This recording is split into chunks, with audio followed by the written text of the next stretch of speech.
नमस्कार. बघा, आज आपण इयत्ता 7वी विषय सामान्य विज्ञान पाठ 11वा शिकत होतो. भाग 1 मध्ये पेशी रचना व सूक्ष्मजीव. यामध्ये आपण या पाठामध्ये पेशी कशाला म्हटलं जातं, पण त्याची प्रिव्हियस स्टँडर्डला काय झालं तेही पाहिलंय. नंतर कोणकोणते शास्त्रज्ञ होऊन गेले, तर पेशीचे मोजमापन कुठल्या शास्त्रज्ञाने शोध लावला व त्याचं निरीक्षण कशात करायचं, परत पेशीचे आकार कुठले कुठले आहेत. नंतर पेशीचे प्रकार पाहिले, म्हणजे पेशीमध्ये कुठले प्रकार आहेत, वनस्पती पेशी व प्राणी पेशी, याचा आपण आकृतीसह डिटेलमध्ये अभ्यास पाहिलेला आहे. बरोबर आहे का? आणि त्याच्यामध्ये ते काय कार्य करतात ते सुद्धा आपण शिकलेलो आहोत. आज आपण सूक्ष्मजीव म्हणजेच मायक्रो ऑर्गॅनिझम हा पार्ट शिकणार आहोत भाग 2 मध्ये. बघा, थोडे आठवा हा नेहमी विचारला जातो. म्हणजे हा तुम्ही 10वीला गेला 12वीला गेला तर थोडे आठवा म्हणजे विचारलंही जातं. बघा, हा कधीच असतो, प्रिव्हियस स्टँडर्डलाच क्वेश्चन असतो. अगोदरच्या ज्या इतिहास शिकत होता. बघा काय विचारलंय, सूक्ष्मजीव म्हणजे काय. बघा, ते सूक्ष्मजीव म्हणजे काय, आपल्या डोळ्यांना दिसत नाहीत असे जीव म्हणजे काय, सूक्ष्मजीव. थोडक्यात व्याख्या त्याची डिटेलमध्ये आपण आता अभ्यासही करणार आहोत. नंतर बघा सेकंड क्वेश्चन काय विचारलाय, अमिबा, पॅरामेशियम, युग्लिना, गोगलगाय, हत्ती, कबूतर, जंत याचे आकारानुसार 2 गटात वर्गीकरण करा. 2 गटा म्हणजे सूक्ष्मजीवानुसार. आता अमिबा, पॅरामेशियम, युग्लिना आपण पाहिले, हे काय आहेत, अतिसूक्ष्म आहे, ते डोळ्यांना दिसत नाही, ते फक्त सूक्ष्मदर्शीच्या खाली दिसतात. हे सूक्ष्मजीवाचं झालं. आणि गोगलगाय, हत्ती असेल, कबूतर असेल किंवा काही जंत असतील ते आपल्या डोळ्यामध्ये दिसतात, म्हणजे ते आकाराने मोठे आहेत. लहान आकार व मोठे आकार ह्याच्यात आपण वर्गीकरण करू शकतो. नंतर बघा सूक्ष्मजीवाची व्याख्या ना काय आहे नेमकी. बघा, पृथ्वी तलावर असंख्य सजीव आहेत. आपली पृथ्वी तलाव माहिती आहे, त्याच्यावरती आपण मोजूही शकत नाहीत एवढे काय सजीव आहेत. त्यापैकी जे सजीव डोळ्यांना दिसत नाही, पण त्या सजीवापैकी जे जीव आहे, असे काही जीव आहेत ते आपल्या डोळ्यांना, उघड्या डोळ्यांना दिसत नाही. मग ते कुठं दिसतात ते पाहण्यासाठी आपल्याला सूक्ष्मदर्शीचा वापर करावा लागतो. आपण शिकलो आहोत सूक्ष्मदर्शी कशाला म्हणतात. ज्याला सूक्ष्मदर्शीचा वापर करावा लागतो अशा सजीवांना सूक्ष्मजीव म्हणतात. हे आपण अभ्यासला आहोत, म्हणजे हे शिकलेले व्याख्या लिहून काढा. सूक्ष्मजीव म्हणजे काय, साध्या सोडक्या भाषेत करू शकतो. असे काही जीव आहेत ते आपल्या डोळ्यांना दिसत नाहीत, ते फक्त आपण कशाखाली पाहू शकतो, सूक्ष्मदर्शीच्या खाली पाहू शकतो. अशा जीवांना किंवा सजीवांना सूक्ष्मजीव असं म्हटलं जातं. नंतर बघा, सूक्ष्मजीवांच्या आढळ म्हणजे हे कुठं आढळले जाते, ऑकरन्स ऑफ मायक्रो ऑर्गॅनिझम. बघा व्यवस्थित बघा, आपल्या सभोवताली जी काय हवा, पाणी, जमीन, अन्न पदार्थ, सांडपाणी, कचरा, याचबरोबर वनस्पती, प्राणी व मानवी शरीरामध्ये सूक्ष्मजीवांचे अस्तित्व असते. बघा, सूक्ष्मजीवांचे अस्तित्व कुठं कुठं असते, आढळ कुठं असते, हवेमध्ये असते. दिसतात का आपल्या डोळ्यांना, नाही दिसत, पण ते हवेत सुद्धा असतात. काही म्हणतात हवेमार्फत आजार झाला म्हणले जातं. बघा, ताप येतो, काय येतो, ते काय होतं, हवेमार्फत जे काही सूक्ष्मजीव आहेत ते आपल्या श्वसनाद्वारे शरीरात जात असताना आपल्या काही आजारांना बळी पडतो. बरोबर आहे का? परत पाणी दूषित होतं. जमिनीत जे काही आहे ते जमिनीवरती बरीचशी सूक्ष्मजीवांनी थोडंफार पाणी सांडलं असेल किंवा घाणीमुळे काय होतं, सूक्ष्मजीवांची वाढ होत असते. सांडपाणी असेल, कचरा, याचबरोबर वनस्पती, प्राणी व मानवी, आपल्या शरीरामध्ये, मानवाच्या शरीरामध्ये सुद्धा सूक्ष्मजीव आढळत असतात. त्यांनी बघा सूक्ष्मजीव कुठं कुठं आढळतात ते सांगितले. नंतर बघा, यापैकी काही सूक्ष्मजीव हे एकटे राहतात, म्हणजे त्यांचं स्वतंत्र अशी संस्था करून ते एकटे स्वतः राहत असतात. असे काही सूक्ष्मजीव आहेत. उदाहरणार्थ अमिबा, पॅरामेशियम हे काय करतात, स्वतंत्र अशी आपली संस्था बनवून म्हणजे ते एकटे राहणं पसंत करतात. तर काही बहुसंख्येने वसाहती करून राहतात. तर काही अशी काही सूक्ष्मजीव आहेत ते वसाहती म्हणजे जास्त प्रमाणात लाखोच्या संख्येने अशी ग्रुप बनवून ते वसाहती करून राहत असतात. काही सूक्ष्मजीव हे मृत वनस्पती म्हणजे मेलेल्या ज्या काही वनस्पती आहे, प्राणी यांच्या अवशेषावर जगतात. असे काही सूक्ष्मजीव आहेत जे काही वनस्पती कुजली असेल किंवा खराब झाली असेल किंवा ती म्हणजे मेली त्याला म्हणू शकतो, कारण ती पूर्णही झालेली असेल, वाळवी वगैरे असते बघा, ती त्याच्यावर वाढत असते. परत प्राणी असेल त्यांचा मृत्यू झालेला आहे, त्याच्या वरती हे सूक्ष्मजीवांची वाढ होत असते. बघा कशा कशावरची आढळ असते सूक्ष्मजीवांची. नंतर बघा सूक्ष्मजीवांचे निरीक्षण व मोजमाप, observation and measurements of micro organism. बघा करून पहा, प्रयोग आहे साधा सोपा. पहिला काय दिलाय बघा, जी काय घरी अवेलेबल त्याच्यावरून तुम्ही करू शकता. बघा पावाचा किंवा भाकरीचा एखादा तुकडा थोडा भिजवा व डब्यात 3 ते 4 दिवस बंद करून ठेवा. पावाचा तुकडा असेल, भाकरीचा तुकडा असेल, चपाती असेल, बाकी काय भात असेल तरीही चालेल, असं काही नाही आहे. काय करायचं बघा, तो थोडासा ओलसर करायचा, नाही ओलसर केला तरी एका डब्यात ठेवून टाकायचा. किती दिवस? 3 ते 4 दिवस बंद करून ठेवायचा तो डबा. काय होईल बघा, 3 ते 4 दिवसानंतर डब्यातील पावाचे किंवा त्या भाकरीचे निरीक्षण करा. त्यासाठी विशालन भिंगाचा वापर करा आणि पावाचं व भाकरीचा सूक्ष्मदर्शीखाली निरीक्षण करा. तर काय मिळेल आपल्याला, त्याच्या खाली आपल्याला बुरशी वाढलेली दिसेल आणि त्याची आकृती तुम्ही काढू शकता, खाली दिलेली आहे. किंवा तुम्ही 5वीला सुद्धा झाली आहे, 6वीला सुद्धा झाली आहे बुरशी, ते बुरशीची तुम्ही आकृती काढा. नंतर बघा दुसरा, गढूळ पाण्याचा किंवा डबक्यातील साचलेल्या पाण्याचा एक थेंब संयुक्त सूक्ष्मदर्शी खाली पहा. बघा गढूळ पाणी आपल्याला माहीत असेल, पाऊस पडतो तेव्हा पाणी अतिशय गढूळ होतं, किंवा करूनही घेऊ शकता. आणि काय करायचं, यातील फक्त एकच थेंब पाणी घ्यायचं आणि ते काचपट्टीवर ठेवायचं आणि काय करायचं, सूक्ष्मदर्शीखाली निरीक्षण करायचं. तेव्हा आपल्याला काय दिसतील, लाखोच्या संख्येने सूक्ष्मजीवांची वाढ झालेली दिसेल ते एका थेंबामध्ये. आणि त्याच्यामध्ये कुठल्या सूक्ष्मजीव वाढलेले दिसतील, पॅरामेशियम अमिबासारखे तुम्ही निरीक्षण करू शकता आणि त्याची आकृतीही काढा तुम्ही. नंतर बघा तिसरा, दही किंवा ताकचा एक थेंब काचपट्टीवर घ्या. आता काय करायचं, घरी आपलं दही अवेलेबल असतं किंवा दह्याचं त्या थोडंसं ताक करायचं पातळ पाणी टाकून, आणि तो काय करायचा, त्यातील एकच थेंब काय करायचं, काचपट्टीवर घ्यायचा, कवर स्लिप लावायची आणि सूक्ष्मदर्शीच्या खाली निरीक्षण करायचं.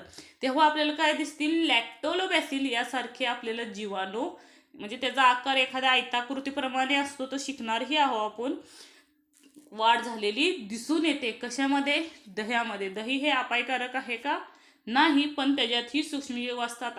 आपण गेल्या वर्षी शिकलो प्रोबायोटिकमध्ये बघा, पोषण व आहारमध्ये काही प्रोबायोटिक म्हणजे जे सूक्ष्मजीव काही आहे दह्यातले, ते सूक्ष्मजीव आपल्या शरीरासाठी अतिशय उपयुक्त आहेत.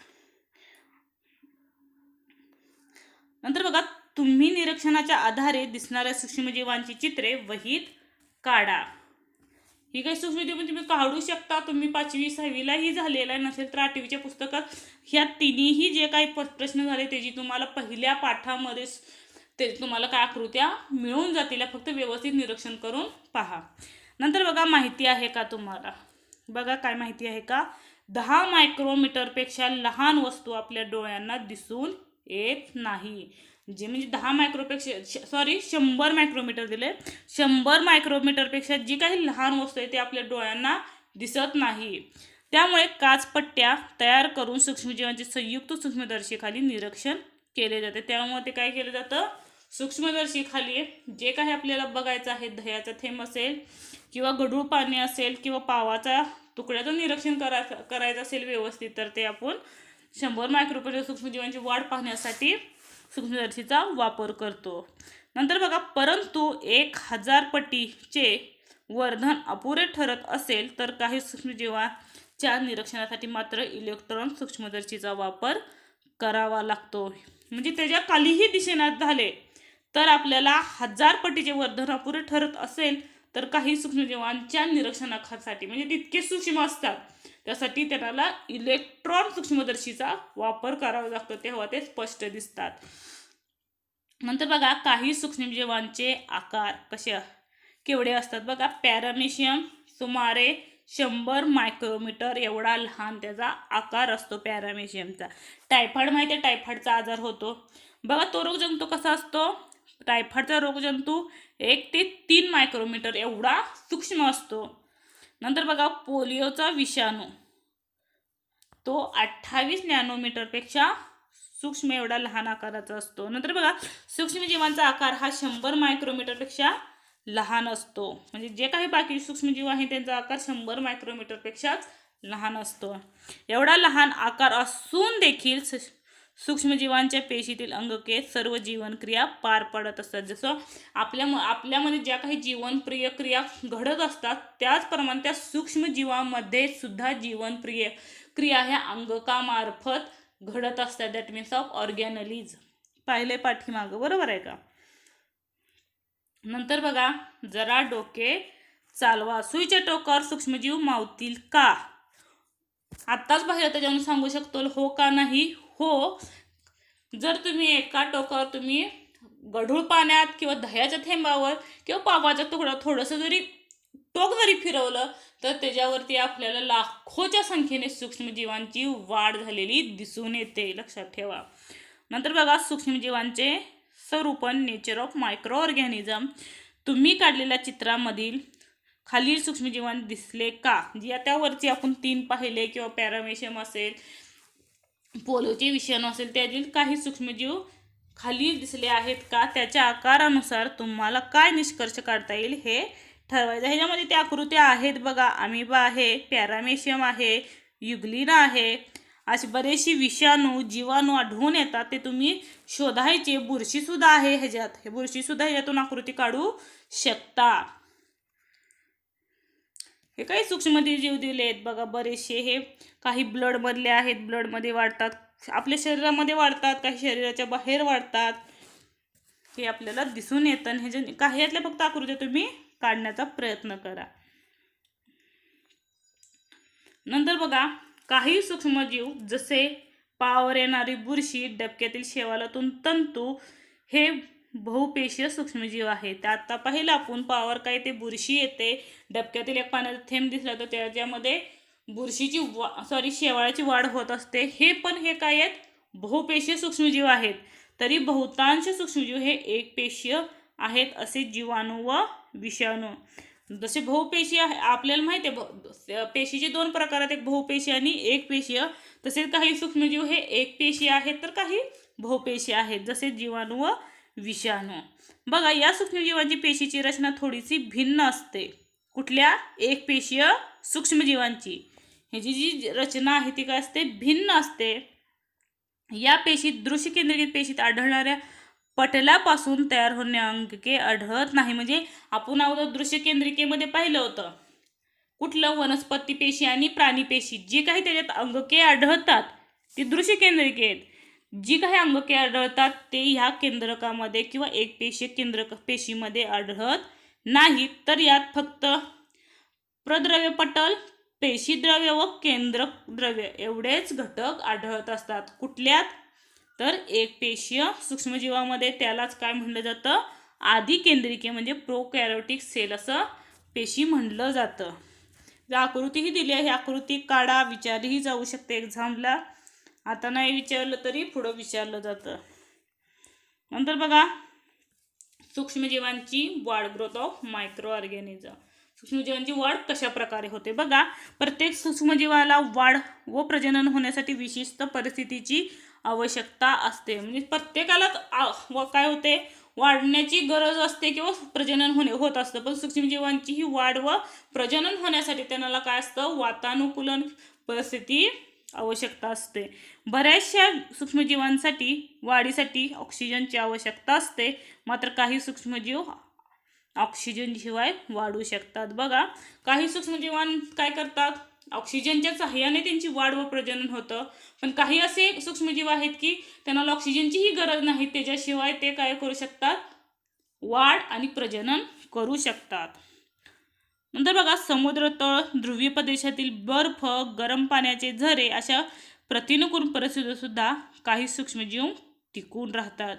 अशा वेळी ते स्वतःभोवती कठीण कवच तयार करतात, आपली जीवनक्रिया थांबवतात व परिस्थिती अनुकूलन झाली की ते कवचातून पुन्हा बाहेर येतात व आपली जीवन. बघा, त्यांना जर वातानुकूलन किंवा वाढीसाठी किंवा प्रजननासाठी आवश्यक परिस्थिती नसली की ते आपलं काय करतात? कवचाच्या आत राहतात आणि आपली पूर्ण जीवन प्रक्रिया त्या वेळेपुरती थांबवून ठेवतात.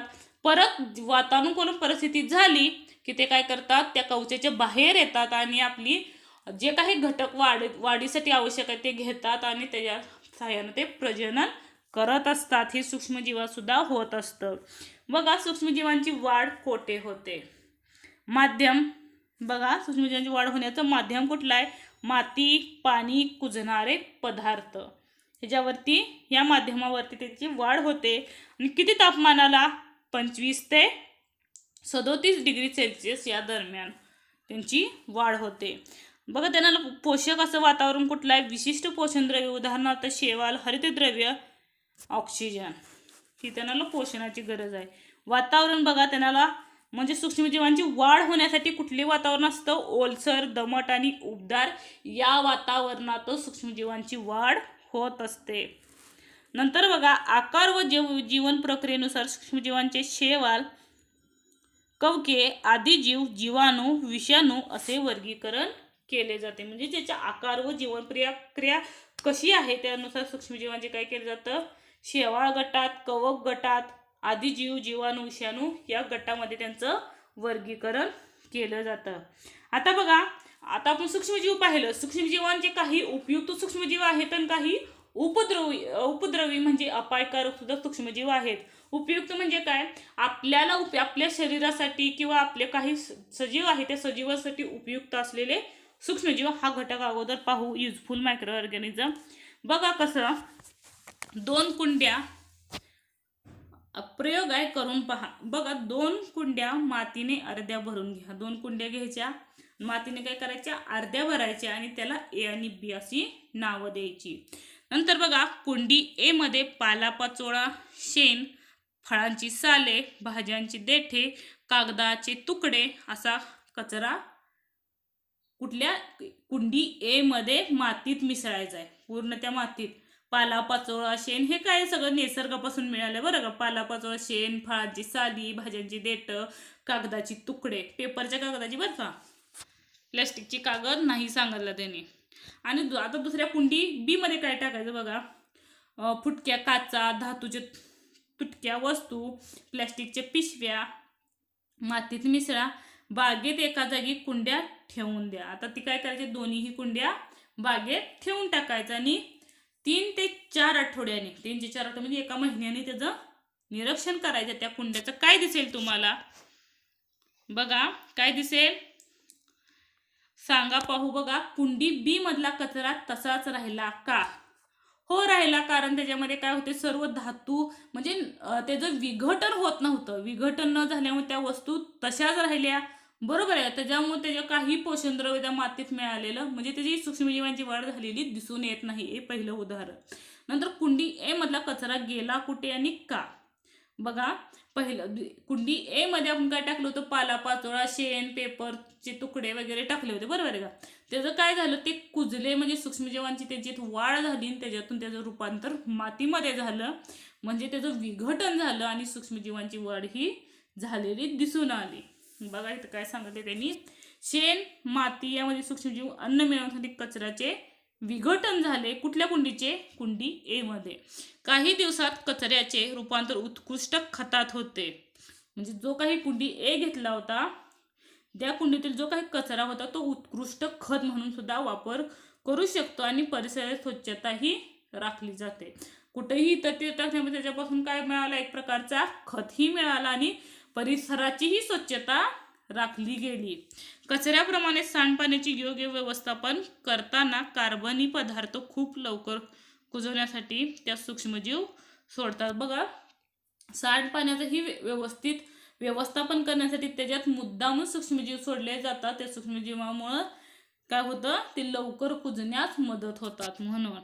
नंतर बघा जरा डोके चालवा. बघा काय विचारलाय प्रश्न. ओला कचरा आणि सुका कचरा वेगळे का जमा करावा. कारण ओल्या कचऱ्यात काय होतं सूक्ष्मजीवांची वाढ लवकर होते तर सुक्या कचऱ्यात सूक्ष्मजीव वाढत नाही त्याच्यामुळे ते आणि विघटनही होतं बरोबर आहे का. नंतर बघा सांगा पाहू. मेथी, वाटाणा, घेवडा यांच्या रोपट्याच्या मुळांचे निरीक्षण करा. मुळावर गाठी कशासाठी असाव्यात. बघा हे झालेलं आहे तुम्हाला भाग. का असतात कारण त्याच्यावर जर रायझोझोइयम या सूक्ष्मजीवांची म्हणले तरी चालेल ह्या सूक्ष्मजीवांची वाढ झालेली असते आणि ते काय करतं, नायट्रोजनचे स्थिरीकरण करतं. म्हणजे त्या वनस्पतींना कशाची गरज असते, नायट्रोजनची गरज असते आणि त्या गाठीच्या माध्यमातून त्यांना काय मिळत असतं, नायट्रोजन मिळतं. त्याच्यामध्ये उत्कृष्ट धान्य जे काही रोपटं आहे, मेथी, वाटाणा, घेवडा, ते अतिशय उत्कृष्ट येत असतं. कशामुळे, त्या गाठीमुळे. तुम्ही निरीक्षण करून पहा. आणि ते पिकावरती असतं, काही पिकांच्या मुळावरती असतं, काही झाडांच्या रोपट्यावरती पहा निरीक्षण करून. ते स्वच्छ धुवायचे आणि त्या गाठींचं निरीक्षण करायचं. बघा, कडधान्यातील रोपट्यांच्या मुळावर गाठी तसेच मातीत असणारे सूक्ष्मजीव हवेतील नायट्रोजनच्या संयोगात रूपांतर करतात. याची माहिती आपण अगोदरच्या पाठात घेतलेली आहे. मला वाटते 4था पाठ असेल बघा. त्या 4था पाठात तुम्ही पाहू शकता. पोषण आणि असंच काहीतरी धडा आहे बघ, त्याच्यात दिलेलं आहे नायट्रोजनचं स्थिरीकरण. त्याच्यात रायझोबियम दिलेलं आहे तुम्हाला.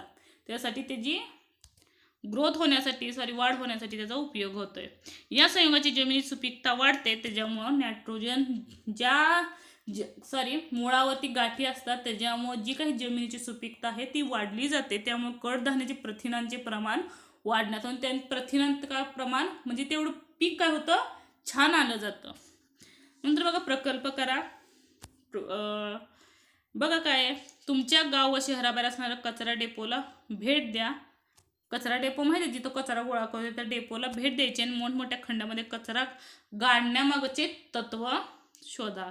काय असेल ते तुम्ही लिहून काढा. नंतर बघा, थोडे आठवा. आई दुधापासून दही बनवताना काय करते. पाहिलं असेल, आपल्याला माहिती आहे दुधापासून दही बनवते. त्याचं काय करतात बघा, दिले तुम्हाला. आठवा, नाही तर घरी विचारू शकता आईला. बघा काय करते आई. कोमट दुधात दही किंवा ताकाचा एक थेंब मिसळून 8 ते 10 तास उबदार ठिकाणी ठेवल्यास दह्यातील सूक्ष्मजीवांची भराभर वाढ होते आणि दुधाचे रूपांतर दह्यात होते.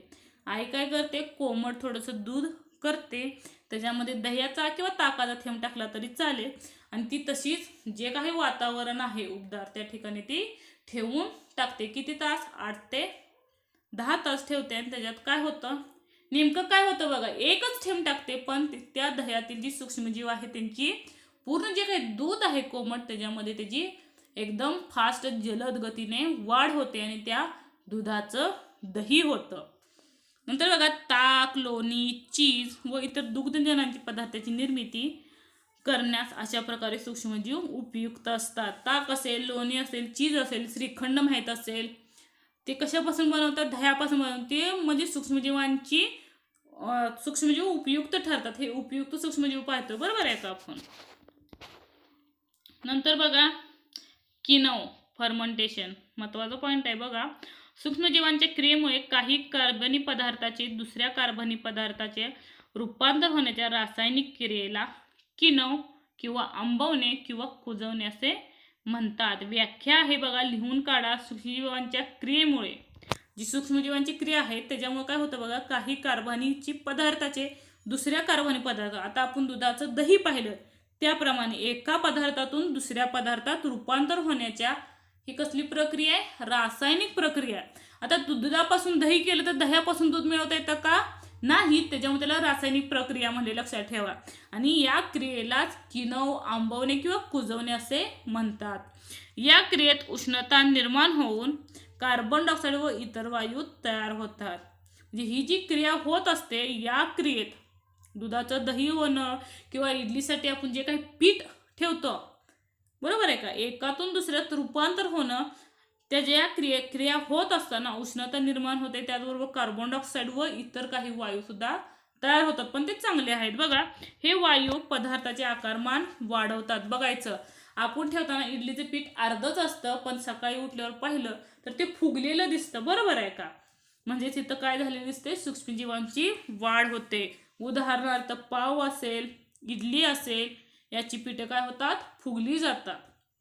हे वायू बाहेर सोडताना पदार्थ फसफसतात. हे वायू बाहेर सोडताना काय होतं, ते बघायचं पीठ कसं असतं, फसफसल्यासारखं दिसून येतं. आपण पावाचं नसेल पाहिलं तर इडली तर माहीत असेल, आपण इडलीला जे पीठ करतो आई ते, किंवा दुधाचं दही बनवणं. जर बघा, फळे व धान्य यापासून अल्कोहोल तयार करणे, पिठापासून पाव बनवणे, तसेच ॲसेटिक आम्ल, सायट्रिक आम्ल, लॅक्टिक आम्ल, जीवनसत्वे व प्रतिजीविके यांच्या निर्मितीमध्ये किनो प्रक्रियेचा उपयोग केला जातो. कुठल्या प्रक्रियेमध्ये? आता सांगितलंय ते वरचं लिहून काढा.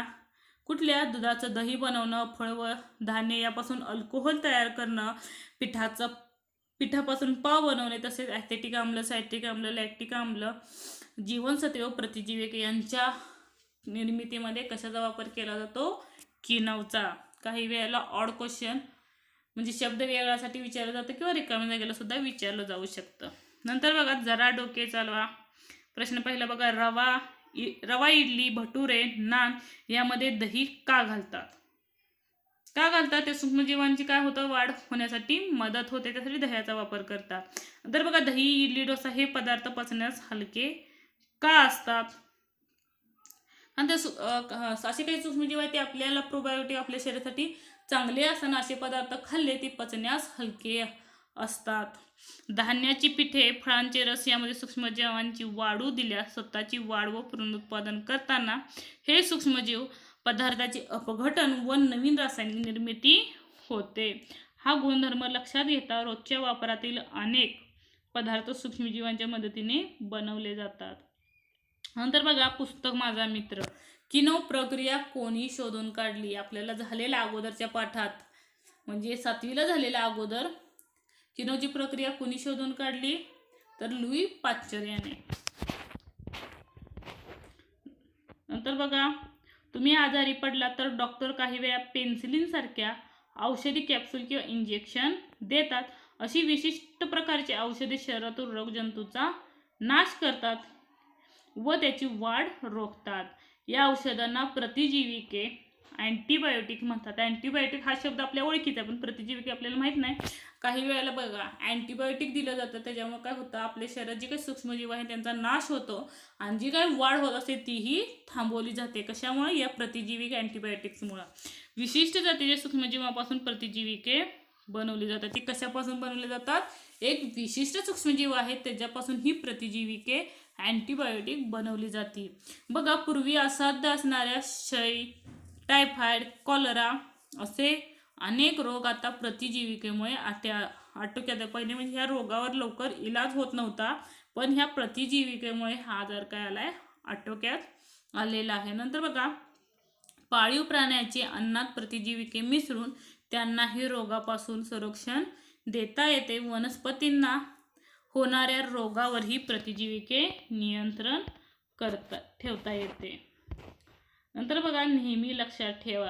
बघा आपण जे काही अँटीबायोटिक घेतो त्याच्यावर लक्षात ठेवा. बघा प्रतिजीविके हा रोगावर मात करण्यासाठी असले तरी ती डॉक्टरांच्या सल्ल्याशिवाय घेणे अपायकारक आहे. त्यामुळे डॉक्टरांच्या सल्ल्यानुसारच त्याचा डोस पूर्ण करावा. म्हणजे 2 दिवसाचा दिला असेल किंवा 3 दिवसाचा 3 दिवसाचा किंवा 5 दिवसाचा डोस असतो तो त्याच्यानुसारच कंप्लीट करायचा. जी आपल्याला औषधं आहेत ते सुद्धा दुसऱ्याला सल्ला द्यायचा कधीही प्रयत्न करू नका. प्रत्येकाची जीवांची ग्रोथ वेगवेगळी असते त्यामुळे कोणतीही अँटीबायोटिक घेताना डॉक्टरांचा सल्ला घ्यायचा. त्याशिवाय ती प्रतिजीविके घेऊ नये. कारण बघा अंगदुखी, डोकेदुखी, सर्दी अशा आजारावर परस्पर औषधं घेऊ नका कारण त्याच्यामुळे विशिष्ट आजार होण्याची शक्यता असते. लहान बाळांना ठराविक दिवसांनी लस का देतात? काय असते ही लस? बघा कारण त्याच्यामुळे काय होतं? जी काही सूक्ष्मजीवांची आपल्या शरीरात म्हणजे प्रतिकारक क्षमता लहान मुलांची कमी असते बरोबर आहे. ती लस दिल्यामुळे ती सूक्ष्मजीवांची वाढ रोखली जाते आणि ती प्रतिकारक क्षमता ही वाढली जाते. त्यासाठी ही लस दिली जाते. नंतर बघा रोग प्रतिकारक क्षमता वाढणारी लस प्रयोगशाळेत सूक्ष्मजीवांच्या मदतीने तयार करतात. अशा रोगांची लस अगोदरच टोचलेली असेल तर आपल्या शरीराची रोग प्रतिकारक क्षमता वाढते व त्यामुळे रोग होण्याची शक्यता कमी होते. त्याच्यामुळे ते रोग होणार जो काही होणार असतो तो रोग काय होतो? टळला जातो, होत नाही. बघा कातडी कमावणे, गायपातापासून धागे मिळवणे या प्रक्रियेमध्ये ही सूक्ष्मजीवांचा उपयोग करून घेतला जातो. काही सूक्ष्मजीव तेलावर वाढतात.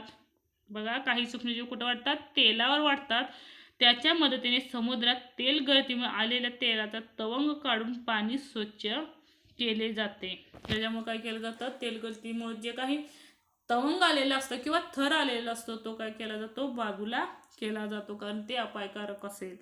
शेतातील पालापाचोळा व कचरा, मानवी मलमूत्र, घरातील ओला कचरा एकत्र करून बायोगॅस संयंत्राच्या माध्यमातून जैववायू व खत निर्मिती केली जाते. आता बघा तो उपयुक्त सूक्ष्मजीव पाहिला. तर आता बघा उपद्रवी म्हणजे घातक असणारे सूक्ष्मजीव, हार्मफुल मायक्रो ऑर्गॅनिझम. हे बघा व्यवस्थित पाठा. बघा तुम्हाला पुढेही आहे 9वी 10वीला उपयुक्त आणि उपद्रवी व्यवस्थित लिहून काढा. बघा थोडे आठवा. बंद डब्यात चुकून राहिलेली मिठाई किंवा पाव याचे 3 ते 4 दिवसांनी काय होते तर त्याच्यावर बुरशी आलेली दिसून येते, पावावर किंवा ते मिठाईवर. बरोबर आहे का? आणि ते पदार्थ खाल्ल्यावर आपण बऱ्याचशा आजारालाही बळी पडू शकतो. त्यामुळे असे पदार्थ खाणे टाळले पाहिजेत. बघा बरेच दिवस बंद ठेवलेले मुरांबा, लोणची याच्या बरण्या उघडल्या, कधी कधी त्याच्यावर पांढरा चकतीसारखा पापुंद्रा असलेला दिसतो किंवा काळे कण जमा झालेले दिसतात. बरोबर आहे का? नंतर बघा उन्हाळ्यात म्हणजे ती बरेच दिवस नाही उघडला तर सांगितलं बरं का, म्हणजे त्याच्यावर काय वाढ झालेली दिसून असते, उपद्रवी सूक्ष्मजीवांची वाढ झाली, म्हणजे ते आपल्या शरीरासाठी हार्मफुल आहेत. नंतर बघा उन्हाळ्याच्या दिवसात दूध, मांस हे पदार्थ नासतात, खराब होतात. म्हणजे दूध काय होतं, नासलं जातं बऱ्याच वेळेला. सकाळी एकदा गरम केलं की संध्याकाळी पाहिलं तर ते नासलेलं असतं, म्हणजे त्याच्यात सूक्ष्मजीवांची वाढ खराब झालेली असते आणि ते उपद्रवी असतात. मांस असेल, मांस म्हणजे मटण, मासे.